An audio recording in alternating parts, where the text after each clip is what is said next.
అందరికీ నమస్కారం. అమ్మ మాట అమ్మాయి బాట ఛానల్కి స్వాగతం. కథ చెప్పుకుందామా? మహారాజ యోగం. బుందేల్ఖండ్లో ఒకప్పుడు ఠాకూర్ వంశం వారు ప్రసిద్ధిగా పరిపాలించారు. ఆ వంశానికి చెందిన రూపసింహుడనేవాడు కడుపేదవాడు. అతనికి ధనం కానీ ఆస్తి కానీ చివరకు బంధువులు కానీ లేరు.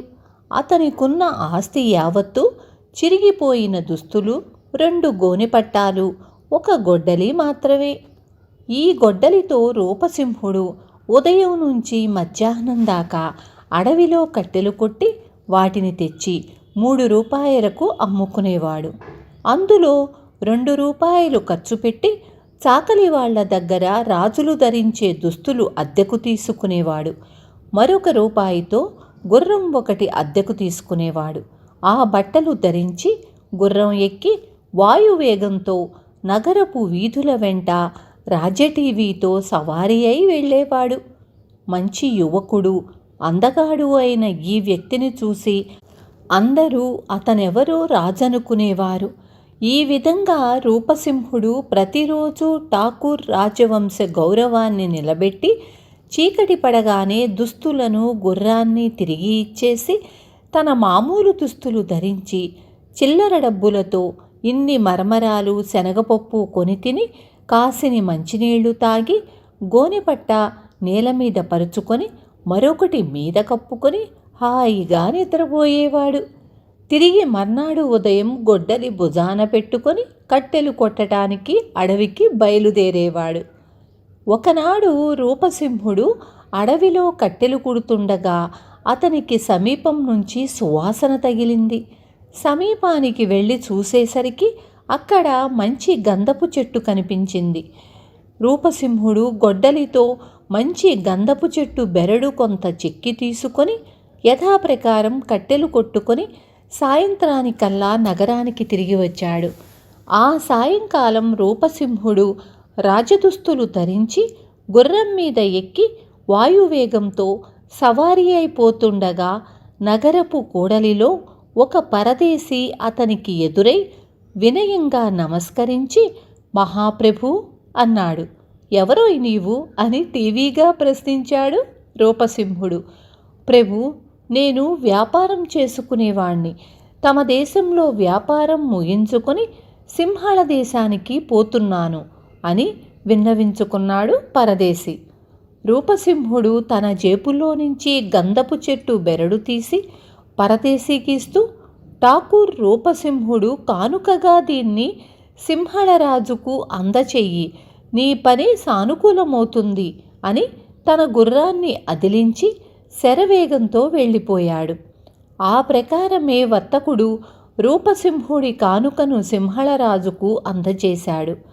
గంధపు చెక్క ఎరగని సింహళరాజు ఠాకూర్ రూపసింహుడి కానుకకు ముగ్ధుడై వర్తకుడికి సమస్త సదుపాయాలు చెయ్యటమే కాక అతని ద్వారా రూపసింహుడికి రత్నాలు పొదిగిన పాదుకలు బహుమానంగా పంపాడు.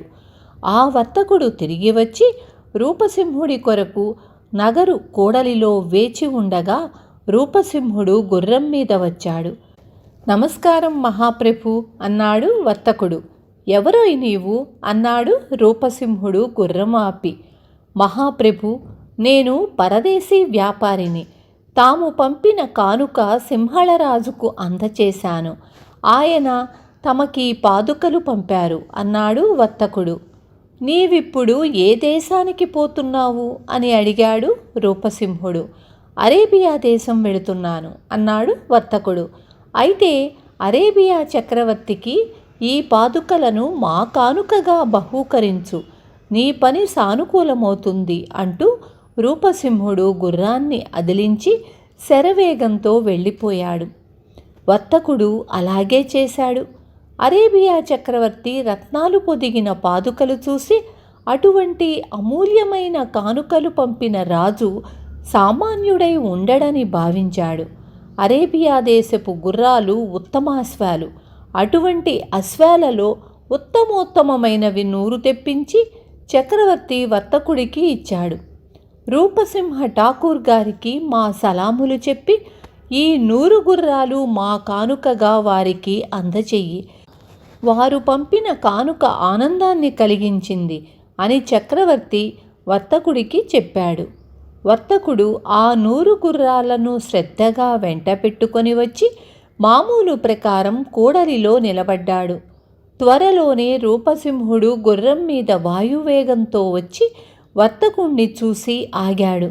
వర్తకుడు 100 అరేబియా గుర్రాలను చూపి, మహాప్రభు, అరేబియా చక్రవర్తి మీకు వీటిని కానుకగా పంపారు, స్వీకరించండి అన్నాడు.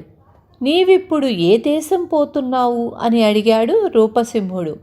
నేను తిరిగి సింహళం పోతున్నాను అన్నాడు వర్తకుడు. అయితే వీటిని తీసుకుపోయి సింహళరాజుకు మా కానుకగా ఇయ్యి అంటూ రూపసింహుడు అక్కడి నుంచి వేగంగా వెళ్ళిపోయాడు. అతడు చెప్పిన విధంగానే వర్తకుడు 100 అశ్వాలను సింహళరాజుకు సమర్పించి అది రూపసింహ ఠాకూర్ కానుక అని విన్నవించాడు. ఈ కానుక చూడగానే సింహళరాజు హృదయం ద్రవించింది. రూపసింహుడు పంపే కానుకలు అమూల్యమైనవే కాక అతని స్నేహం మరింత విలువైనదిగా కనిపించింది. రూపసింహుడు యువకుడని, అందగాడని వర్తకుడి వల్ల విన్న సింహళరాజు తన ఏకైక పుత్రికను అతనికిచ్చి పెళ్లి చెయ్య తలపెట్టాడు. రూపసింహుడు కొరకు రాజోచితమైన దుస్తులు, ఆభరణాలు ఇచ్చి పెద్ద పరివారాన్ని వర్తకుడి వెంట పంపాడు. రూపసింహుడి నివాసస్థానం తెలియని కారణం చేత వర్తకుడు సింహళరాజు పంపిన పరివారాన్ని నగరపు కూడలిలో ఉంచాడు.